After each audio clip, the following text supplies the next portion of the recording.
which in my opinion for winter cereals in particular is probably one of the most important decisions or management factors that will influence your ultimate yield potential in the spring, and that is planting date.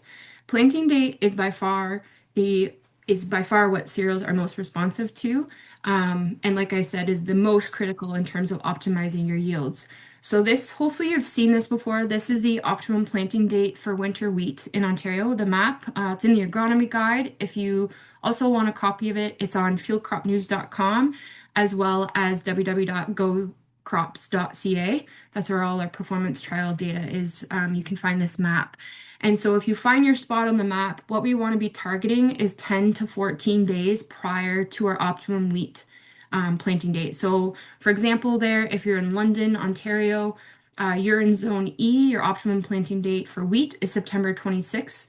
And so your ideal planting window would be 10 to 14 days prior to that. So if it's 10 days prior to September 26th, your ideal planting date there would start at, or would be September 16th.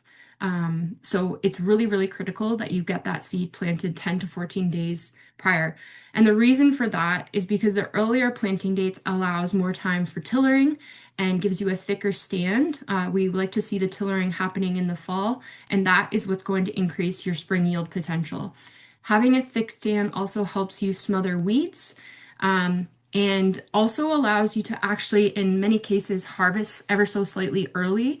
And that can be critical, especially if you want to double crop something after the fact. I'm not saying that late plantings don't work. They do, they can work. But it is important to know that they are definitely more susceptible to heaving, especially if you're on heavy clay soils. And we also can see some issues with winter kill, again, depending on the scenario and the soil type that you're working with.